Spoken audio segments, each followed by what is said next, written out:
여러분 지난 한 주간 잘 보내셨나요? 저는 주중에 점을 뺐는데 한 대여섯 개 빼려고 그렇게 갔는데 그 원장님이 아이고 이렇게 이왕 오셨으니까 보니까 사마귀도 있고 뭐도 있고 근데 그냥 이왕 오셨으니까 깨끗하게 하고 가시죠. 그래가지고 제가 아멘 해가지고 얼굴이 전쟁터가 됐습니다.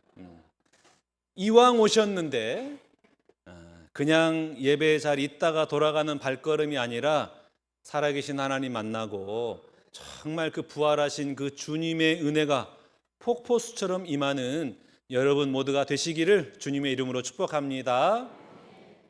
어제 점심에 제가 식당에서 식사를 하면서 뉴스를 보는데 참 재미있는 뉴스가 나오더라고요. AI와 자율주행 농기계가 결합이 돼가지고 땅을 고르고 모를 심고 또 방제와 수확까지 농사의 전 과정을 기계가 스스로 하는 시대가 왔다. 이러면서 이제 기사를 계속 하는데 농부에 의존했던 농업이 이제 AI가 판단하고 로봇이 일하는 무인 자율 농업이 되었다라고 뉴스를 하더라고요. 보니까 정말 신기해요. 기계가 그 잡초를 다 제거하고 밭을 갈고 씨를 뿌리고 이제는 수확까지 스스로 한다라는 거예요. 대단한 거죠. 바야흐로 우리가 AI 시대를 살아가고 있는데 놀라운 것은 이 AI 시대를 움직이는 핵심 산업들이 우리나라에 다 모여 있다라는 거예요.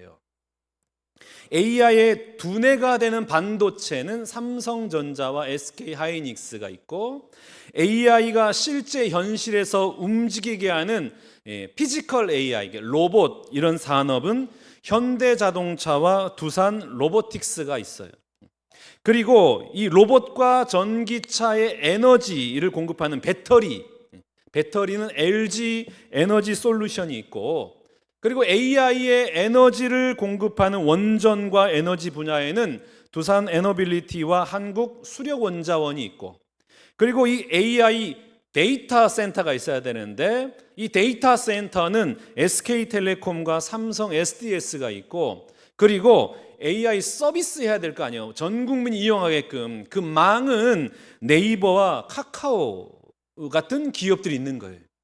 그러니까 여러분 이 생각해 보면은 반도체가 있고 배터리가 있고 로봇이 있고 데이터 센터가 있고 이 모든 것을 운용할 수 있는 서비스망이 설치되어 있는 전 세계의 유일한 나라가 대한민국인 거예요. 대단하지 않습니까? 그래서 우리나라가 지금 단순히 물건을 잘 만드는 나라가 아니라 다가오는 AI 시대를 선두하고 이끌어가는 핵심 나라로 지금 완전히 부각되고 있는 거예요. 우리나라가 대단한 나라가 되어버렸습니다. 자, 그러면 이런 최고의 기술과 안전망 그리고 풍요로움을 가진 나라, 그래서 세계 10위의 경제 강국이고 세계 5위의 군사 강국이란 말이에요. 그러면 이 정도가 되면은 온 국민이 정말 행복하고 웃음을 머금고 이 땅을 살아가야 할 텐데 참 이상하게도 2026년도 세계 행복 보고서를 보면은 우리 국민이 느끼는 행복 순위가 전 세계 147개국 중에 67위예요.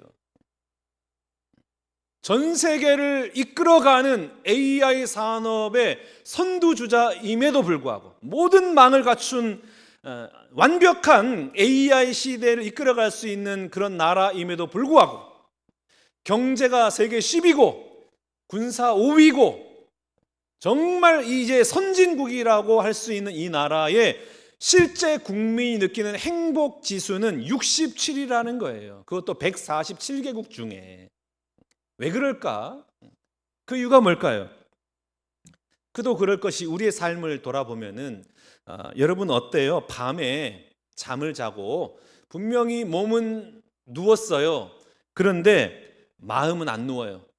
마음은 회사 갔다 오고 마음은 병원 갔다 오고 마음은 아직도 오지 않은 내년 일을 다 챙기고 오는 거예요.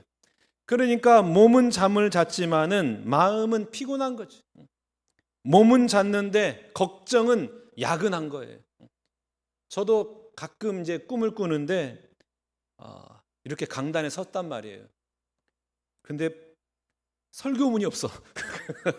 그래가지고 얼마나 깜짝 놀랐는지 막 식은땀을 흘리면서 이거 어떻게 해야 되나 하다가 그냥 엉망진창하다가 내려오는 그 꿈을 가끔씩 꾸거든요. 왜 그래요? 걱정 있고 이거 어떻게 해야 되나 근심이 있고 그러다 보니까 피곤한 거거든요. 여러분, 우리가 왜 이렇게 걱정하면서 살아갑니까? 우리 마음의 깊은 곳에는 결국 하나의 두려움이 있어요. 그 두려움이 뭐냐면 망하면 어떻게 하지? 이 두려움이거든요. 건강 잃으면 어떻게 하지? 돈 잃으면 어떻게 하지? 우리 아이 잘못되면 어떻게 하지? 이 사람 먼저 떠나버리면 어떻게 하지? 내가 실패하면 어떡하지? 그러니까 이 모든 두려움의 가장 밑바닥에는 결국 죽음이라는 거대한 절망이 자로잡고 있는 거예요. 그래서 히브리서 2장 15절은 인간의 이 비극적인 실상을 정확하게 진단하고 있습니다. 한번 볼까요? 히브리서 2장 15절 말씀입니다. 또 죽기를 무서워함으로 한평생 매여 종노릇하는 모든 자들을 놓아주려 하심이라. 한평생 죽음의 종노릇하고 있대요. 우리 주님이 왜 오셨어요? 그 죽음의 종노릇하고 있는 사람들을 자유케 하기 위해서 오셨다라는 거예요. 요한복음 11장은 이 죽음의 종노릇하고 있는 마르다와 마리아에게 부활이요 생명이신 예수님께서 찾아오신 사건을 기록을 하고 있습니다. 주님은 오늘 두려움에 매여 종노릇하는 이 죽음의 종노릇하고 있는 우리를 향해서도 그 죽음의 권세를 깨트리는 부활의 생명을 전하기 원하세요. 오늘 예배를 통해서 세상이 줄 수 없는 참된 평안함을 얻고 죽음의 절망을 넘어서 부활과 생명의 자리로 나아가는 저와 여러분 모두가 되시기를 주님의 이름으로 축복합니다. 우리 첫 번째, 나흘의 죽음 앞에서 비통해 하시는 주님을 바라봐야 돼요. 17절 말씀 보겠습니다. 예수께서 와서 보시니 나사로가 무덤에 있은지 이미 나흘이라. 여러분, 성경은 왜 굳이 나사로가 죽었다라고만 하지 않고 나사로가 죽은 지 나흘이라 이렇게 기록했을까요? 이 나흘을 기록한 이유가 뭘까요? 유대 사회에서 사람이 죽으면 3일, 그러니까 사흘 동안은 영혼이 시체 주위를 떠돌아다닌다고 생각했습니다. 그리고 사흘이 지나고 시체가 부패하기 시작하면 그때는 영혼도 완전히 떠나간다라고 믿었어요. 그러니까 나흘이 되면은 더 이상 이 죽은 사람은 살 수 없다. 인간의 그 어떤 노력이나 의학이로도 돌이킬 수 없는 완전한 죽음, 절망의 끝에 도달했음을 의미했던 거예요. 그러니까 인간의 생명이 마감되고 부패와 썩은 냄새만 남아서 더 이상 그 무엇도 기대할 수 없는 절망의 시간, 그게 바로 나흘입니다. 이 절망, 나흘의 절망 앞에서 마르다와 마리아가 예수님 앞에 이렇게 이야기를 해요. 21절 말씀 보겠습니다. 마르다가 예수께 여짜오되 주께서 여기 계셨더라면 내 오라버니가 죽지 아니하였겠나이다. 마리아도 똑같이 이야기하는데 32절 말씀 보겠습니다. 마리아가 예수 계신 곳에 가서 배엎고 그 발 앞에 엎드려 이르되 주께서 여기 계셨더라면 내 오라버니가 죽지 아니하였겠나이다 하더라. 마르다와 마리아가 똑같이 이야기하는 말이 뭡니까? 주께서 여기 계셨더라면. 무슨 말이에요? 예수님 때문에 우리 오라버니가 죽었다라는 거예요. 예수님이 늦게 왔기 때문에 나사로의 죽음의 원인을 누구에게 돌리고 있어요? 예수님에게 돌리고 있는 거예요. 예수님 늦게 왔기 때문에 나사로가 죽었습니다. 원통해하고 원망하고 있는 겁니다. 그런데 여러분, 죽음이 왜 인간에게 찾아왔습니까? 왜 우리 삶에 부패와 썩은 냄새와 비통함과 절망함이 가득해요? 그것은 주님의 부재 때문이 아니라 바로 하나님을 떠난 나의 죄 때문이거든요.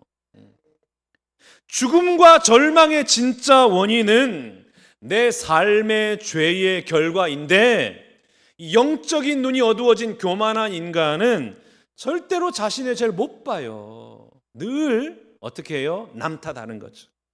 왜 나에게 이런 일이 일어났는가? 원인을 파악해요. 그러면서 환경 탓하고 타인을 원망하고 주님은 안 보이는 거죠. 여러분, 우리 삶에 얼마나 이런 일들이 많은지 모릅니다. 우리가 입버릇처럼 하는 말 있잖아요. 그때 그 인간만 안 만났더라면, 이거 아닙니까?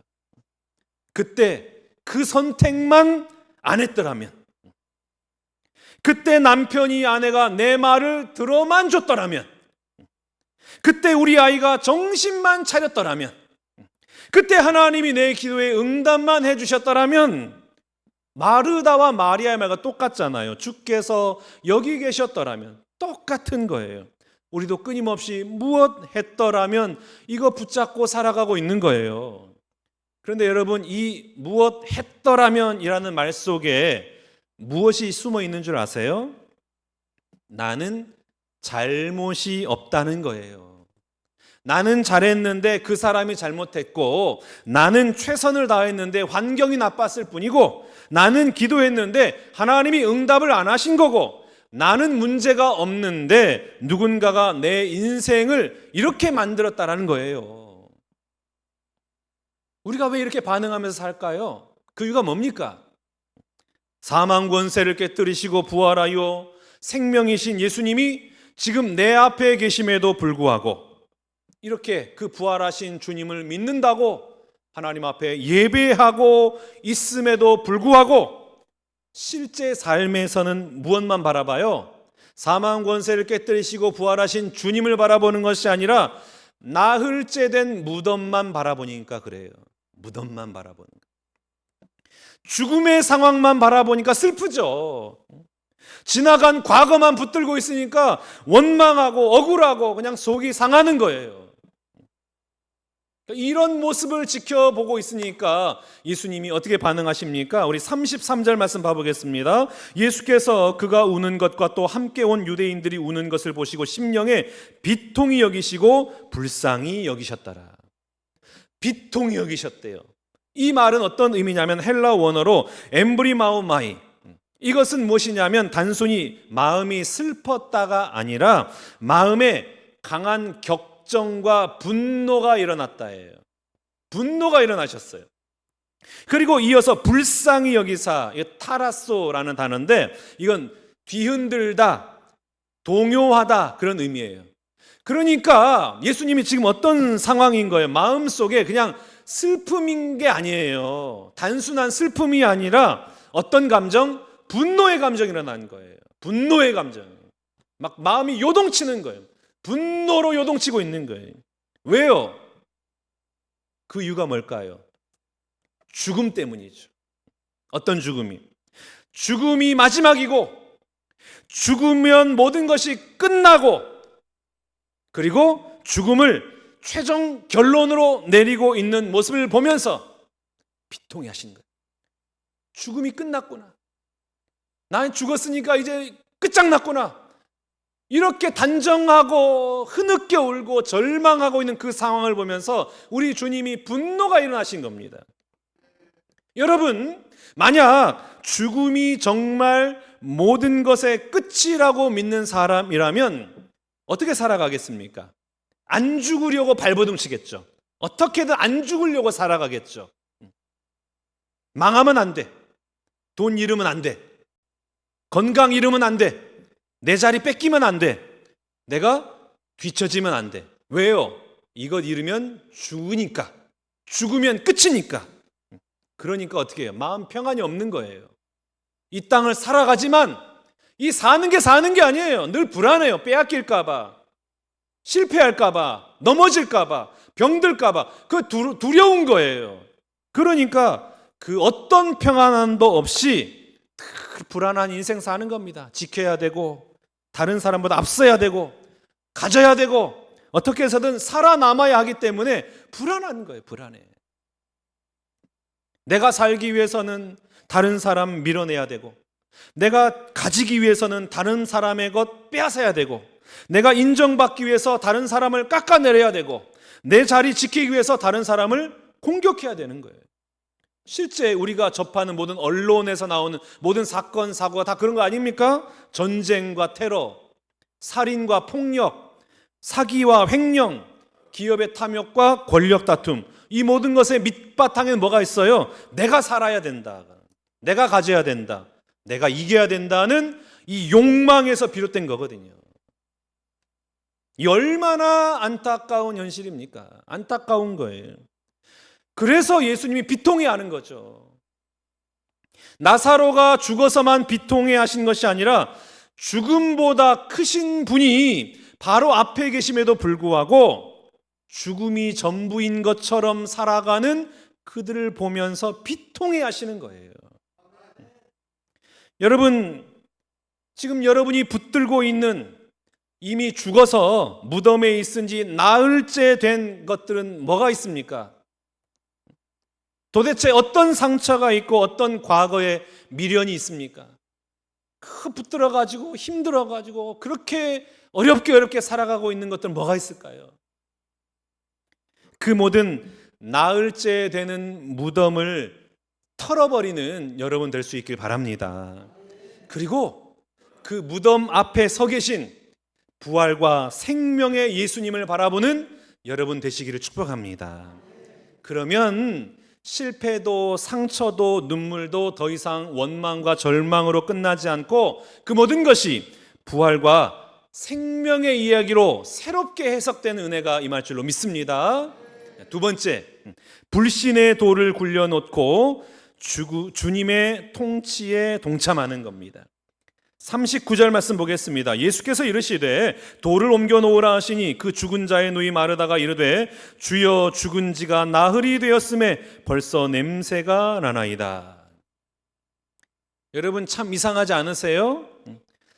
예수님이 어떤 분이십니까? 예수님은 말씀 한마디로 바람과 바다를 잠잠케 하시고 죽은 사람을 살리시는 분이세요. 말씀 한마디로 마음만 먹으시면 이거 무덤쯤이야 얼마든지 돌을 옮길 수 있거든요. 돌아라 돌아 움직여라 굴러가라 이렇게 말하면 되거든요. 그 말씀 한마디만 하면 돌이 움직이는 건 문제도 아니에요. 그런데 주님께서 왜 굳이 사람들에게 너희가 돌을 옮겨 놓으라 이렇게 말씀하셨을까요? 그 이유가 뭘까요? 귀찮아서? 사람들의 도움이 필요했을까요? 아니죠. 왜요? 우리 예수님은 그들이 단순히 그 구원의 현장에서 관망자가 되길 원하지 않으세요. 주님의 말씀에 순종함으로 말미암아 하나님의 생명의 역사에 직접 참여하기를 원하시는 거예요. 은혜의 동참자가 되길 원하시는 거예요. 여러분, 하나님 오늘도 우리에게 동일하게 말씀하십니다. 예수님 오늘도 저와 여러분을 하나님의 구원 역사에 참여시키기 원하세요. 관망하고 지켜보고 그냥 남들 이야기로 들리길 원하지 않으세요. 내가 직접 그 생명의 역사에 동참해서 그 은혜와 감동을 느끼길 원하신단 말이에요. 그래서 내가 돌을 옮겨 놓으마 이렇게 말씀하지 않으시고 너희가 돌을 옮겨 놓으라 이렇게 말씀하시는 거죠. 그러자 마르다가 뭐라고 말합니까? 주여 죽은 지 나흘이나 되었는데 벌써 냄새 납니다 이렇게 말해요. 그거 맞는 말이죠. 죽은 지 나흘이 되었고 냄새가 나요. 그런데 마르다가 빼뜨린 게 하나가 있습니다. 그게 뭐냐면 그 냄새 나는 현실 앞에 누가 서 계세요? 부활과 생명의 주관자 되신 예수님께서 서 계신 것을 까먹어버린 거죠. 그걸 잊어버린 거예요. 그러니까 주님 뭐라고 말씀하십니까? 40절입니다. 예수께서 이르시되 내 말이 네가 믿으면 하나님의 영광을 보리라 하지 아니하였느냐 하시더라. 네가 믿으면 이라고 했어요. 믿으면. 그러면 믿지 않는다라는 건 뭘까요?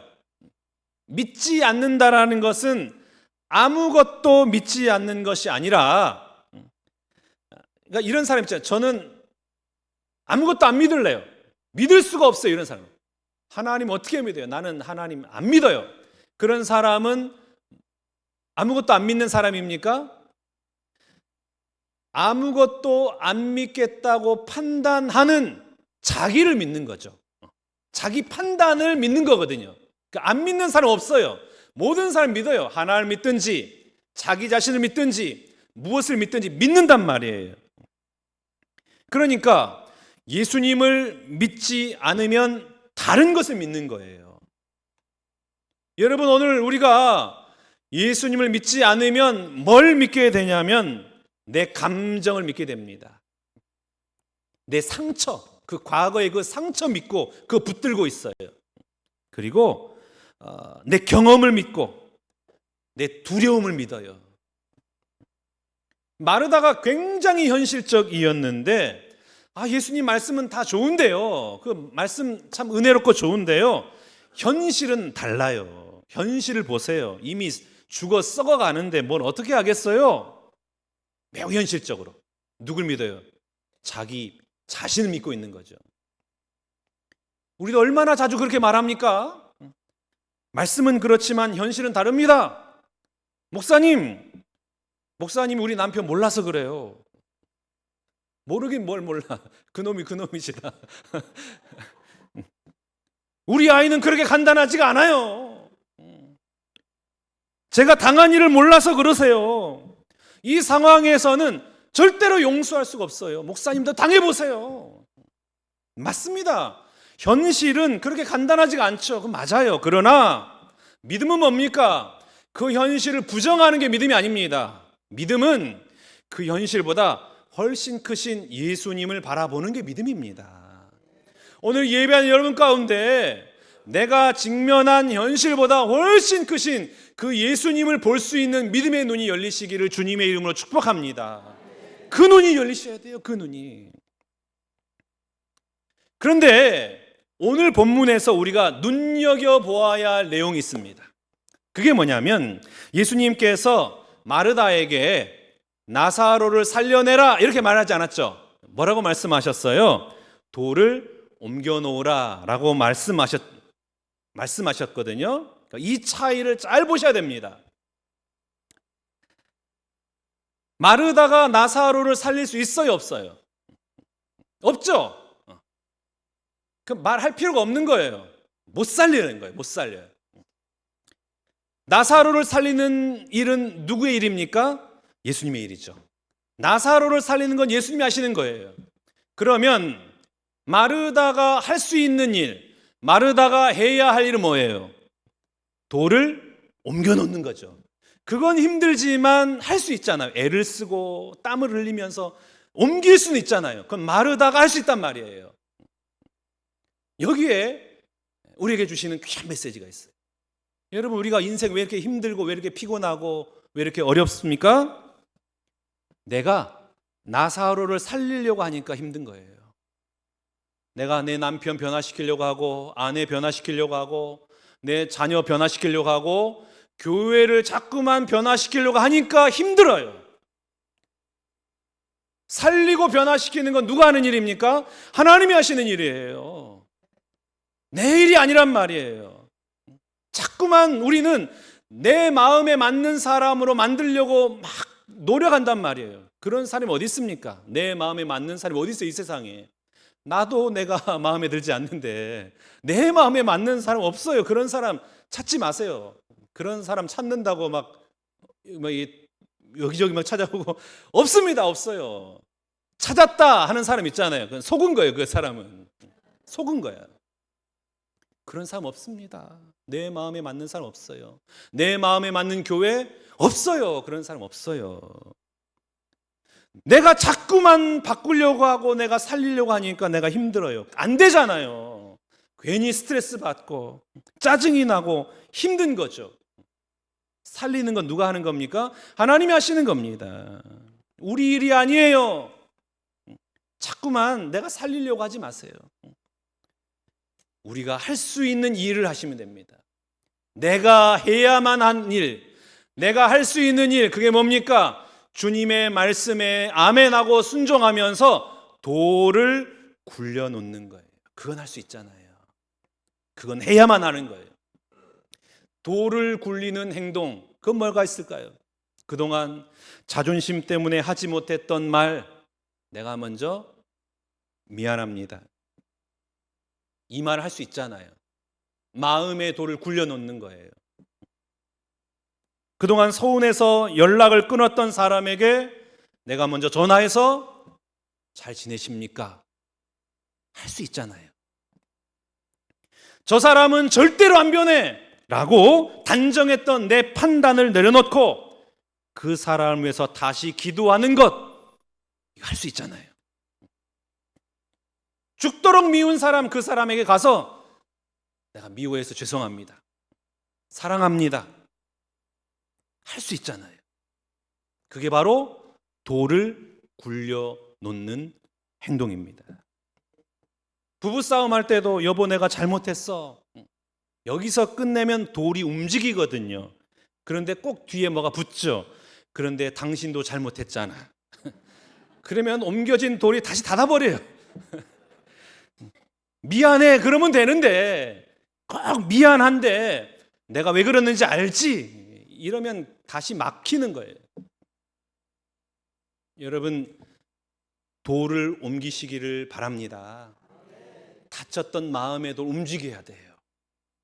닫아버렸던 그 가정의 돌, 그 돌 움직이셔야 되는 거예요.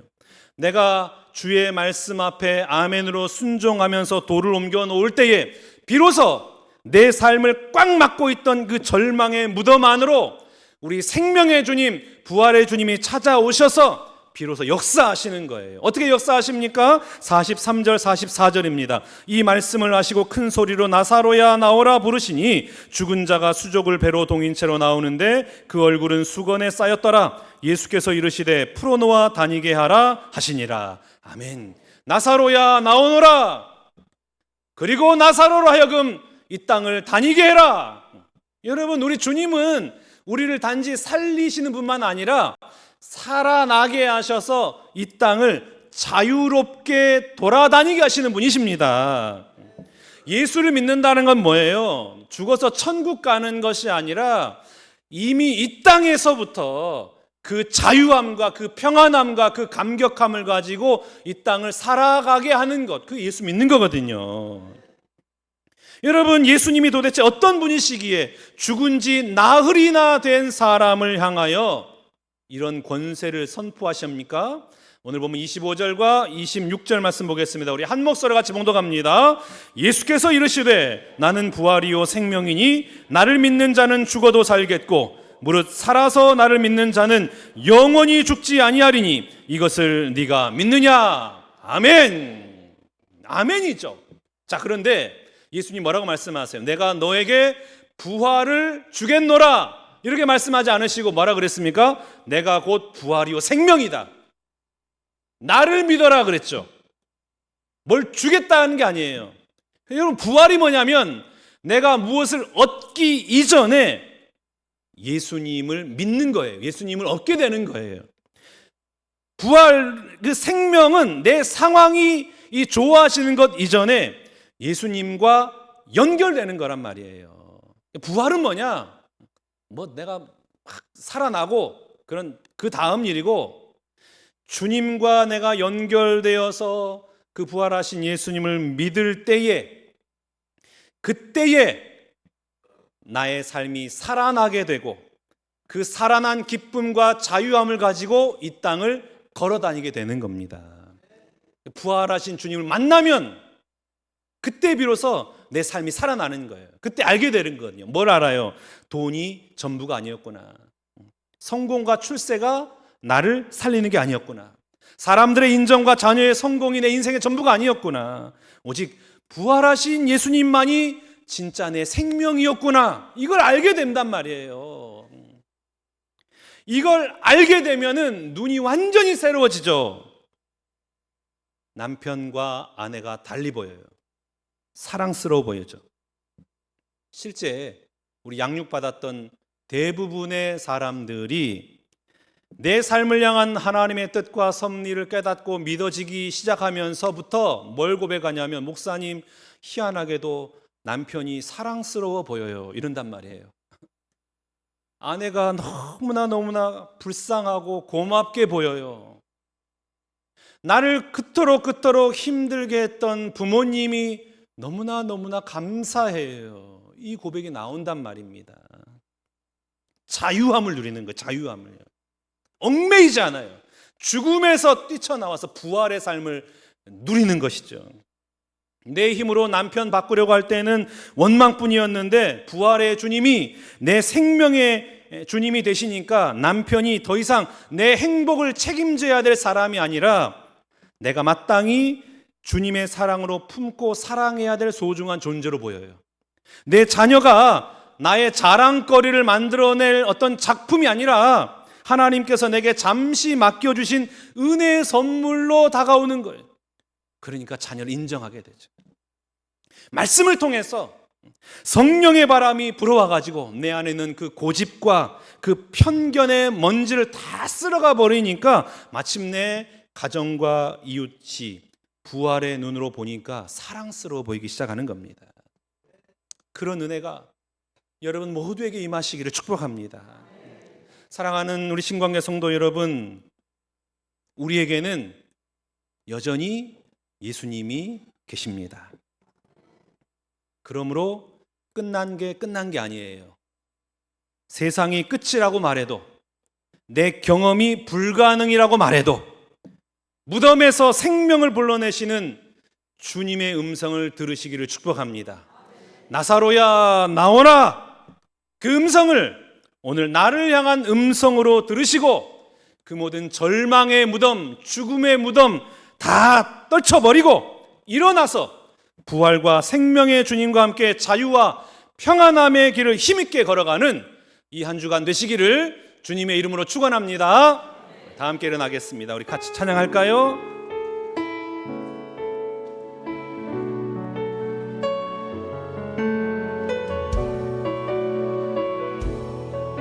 내게 허락하신 시련을 통해 내게 허락한